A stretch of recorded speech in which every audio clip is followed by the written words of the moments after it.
Baik, Assalamualaikum warahmatullahi wabarakatuh dan selamat sejahtera buat semua teman-teman dan juga sahabat di luar sana. Hari ini saya nak buat satu video mengenai satu paparan dalam Facebook. Nak tahu kisahnya apa? Okey, saya baca. Siapa yang pernah jadi tukang cakap untuk majlis merisik dan bertunang? Nak minta tolong khidmat jadi wakil keluarga. Kalau ada boleh PM, ada bayaran. Terima kasih. Baiklah, itu adalah salah satu benda yang saya nak kongsikan di sini. Saya rasa mungkin dahulu mungkin orang yang kita selalu minta tolong ataupun kita guna khidmat dia mungkin dah meninggal. Jadi akan timbul satu masalah, siapa yang nak diharapkan dalam menjadi wakil merisik ataupun bertunang. Jadi hari ini saya nak kongsikan kepada anda macam mana tips-tips yang boleh kita ambil untuk melaksanakan khidmat majlis merisik ataupun bertunang. Jadi baik, saya nak tunjukkan kepada anda yang pertama benda yang perlu kita buat ialah kita mulakan dengan umur kita. Kalau kita nak wakil, kita sediakan diri kita untuk jadi wakil, kita mulakan dengan umur kita. Maksudnya contohnya macam ni kalau sekiranya kita dah duduk dalam satu majlis, mesti masa kita masuk rumah tu kita akan sembang dulu, tentang keluarga, tentang masyarakat di situ, kan? Ataupun apa yang berlaku semasa perjalanan ke sini tadi. Baik, biasanya selepas kita sembang dengan keluarga, kita akan minta majlis dimulakan lah. Jadi sebelum kita mula, saya bagi contoh. Sebelum kita mula majlis ni, marilah kita sama-sama membaca surah Al-Fatihah. Mudah-mudahan majlis kita diberkati Allah, ataupun majlis kita berjalan lancar dan diberkati Allah. Al-Fatihah. Okey, itu yang pertama. Jadi yang pertama dah selesai. Baik, kita tengok pada yang kedua. Apa yang perlu kita buat pada yang kedua? Baik, yang kedua, eloknya kita perkenalkan nama kita dahulu. Contohnya, sebelum kita pergi lebih jauh, saya izinkan saya perkenalkan nama saya.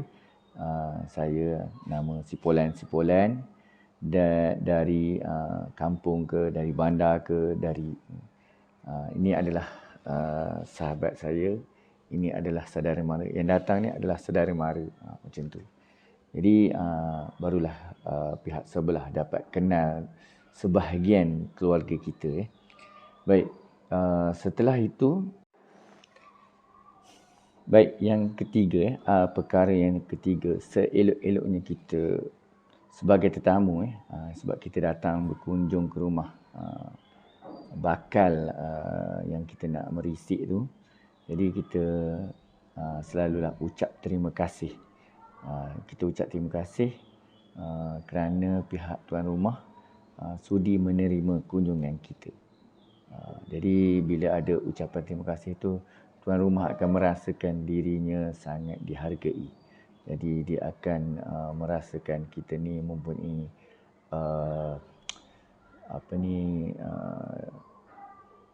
adab dan sopan santun. Jadi kita ucap je terima kasih. Kena perbanyakkan ucapan terima kasih. Terima kasih kerana menyediakan makanan yang sedap-sedap. Contohlah tu kan. Tapi di sini ialah kita terima kasih kerana sudi menerima kunjungan kami. Baiklah, setelah kita dah ucap terima kasih, jadi kita pergi kepada perkara yang keempat, iaitu tujuan datang. Okey.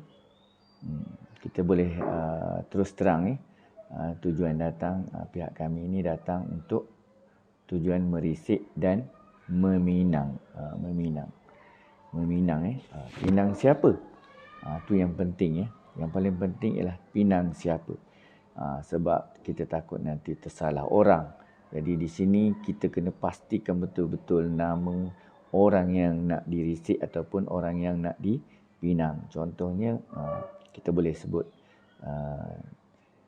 tujuan kami datang ke sini ialah untuk merisik dan meminang Tuan Puteri yang bernama Sipolan binti Sipolan. Tetapkan nama tu. Kalau nama dia Halimah binti siapa. Supaya jelas. Jangan tertukar orang. Sebab dia nama kadang-kadang nama pun lebih kurang sama je dalam adik-beradik dia. Jadi jangan tersalah orang. Jadi itu adalah salah satu perkara yang perlu dititik beratkan. Okey, kemudian bila dah nak pinang siapa, nak dijodohkan dengan Sipolan bin Sipolan. Jadi di situ kita akan dapat maklumat.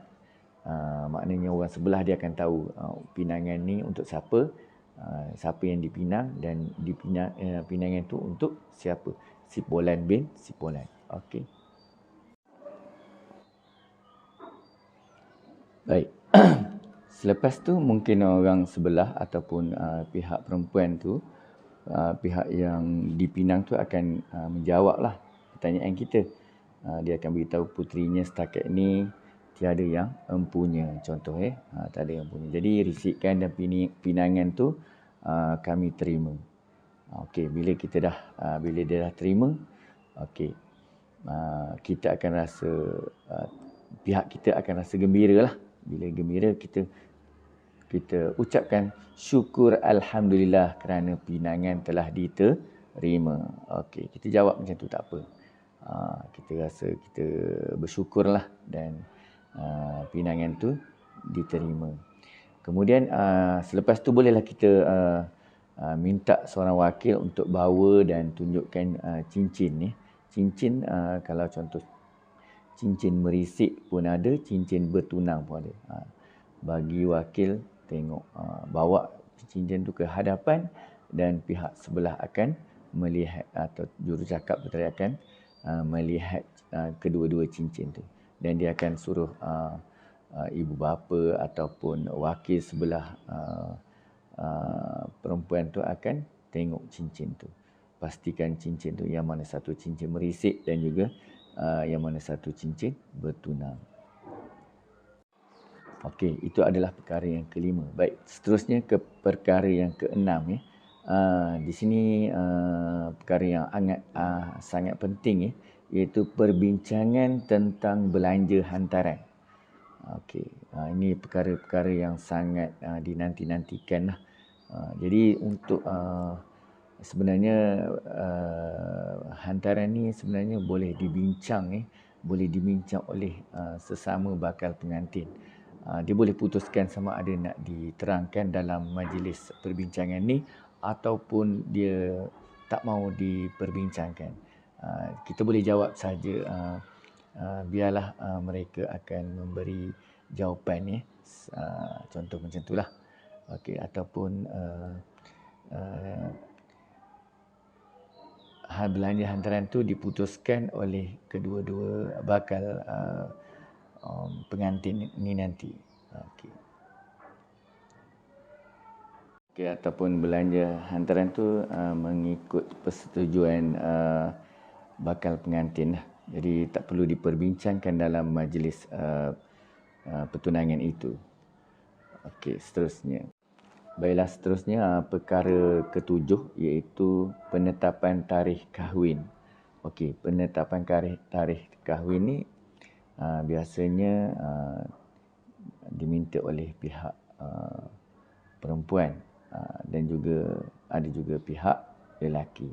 Jadi tempoh yang diminta ni kadang-kadang terpaksa dilewatkan sedikit kerana mungkin pihak lelaki mempunyai masa untuk mengumpul wang belanja ataupun persediaan dia, ataupun juga untuk dia nak mengambil masa untuk mengenal hati budi pasangan dia lah. Jadi itu antara sebab tarikh tersebut kadang-kadang ada yang panjang, ada yang pendek. Dan mengikut apabila kalau sekiranya dia meletakkan tarikh yang panjang, dia akan beritahu sekiranya dia dah bersedia, dia boleh awalkan lagi tarikh tersebut. Baik, itu boleh ditetapkanlah. Baiklah, perkara yang ke-8 iaitu menetapkan perkara yang agak penting juga, iaitu menetapkan tarikh bila wang hantaran tu nak diberi. Maksudnya tarikh akhir menyerahkan wang ataupun menyerahkan belanja hantaran.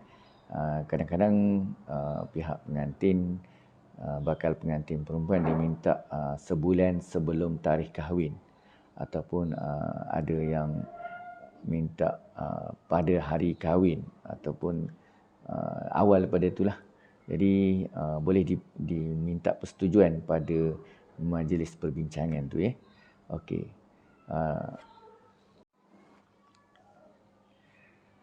Baiklah, perkara yang ke-9, ingkar janji. Ingkar janji ni ialah maksudnya jika ada salah satu pihak yang ingkar janji ataupun tidak mahu meneruskan perkahwinan, adakah perlu dipulangkan ataupun ataupun kir hangus, ataupun ini bergantung pada persetujuan masa perbincangan tersebut. Tapi seelok-eloknya tak perlu dibincangkanlah kerana ianya akan merumitkan.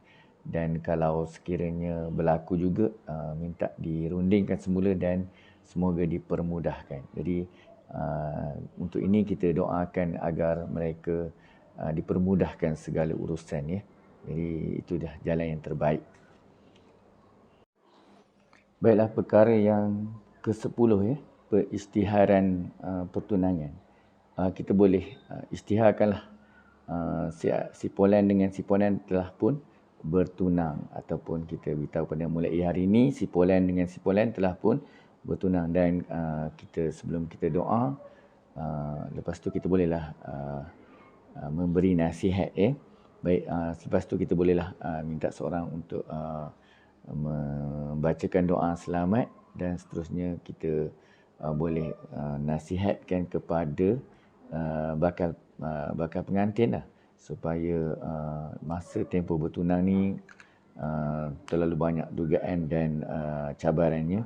Jadi diharap pihak kedua-dua belah pihak sentiasa menasihati agar tidak berlaku terlalu bebas ataupun kesana kemari, ataupun sekiranya jika berlaku juga, kita percepatkan perkahwinan agar mereka cepat disatukan. Itu sajalah daripada saya. Sekian, terima kasih. Semoga ianya memberi manfaat kepada anda semua. Sekian, terima kasih. Baiklah, jika semuanya telah pun selesai, maka bolehlah lepas tu kita buat majlis menyarungkan cincin ni. Cincin merisik dan juga cincin bertunang, dan juga pertukaran hadiah pertunangan ya. Dengan itu, setelah itu bolehlah memanggil wakil daripada pihak lelaki ya. Biasanya ibulah, untuk menyarungkan cincin kepada bakal tunangan anaknya.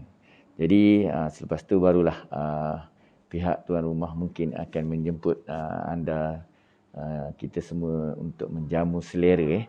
Jadi saya rasa sekadar itu sajalah ilmu yang boleh saya kongsikan untuk anda yang mempunyai anak-anak ataupun saudara mara yang nak bertunang ataupun berkahwin.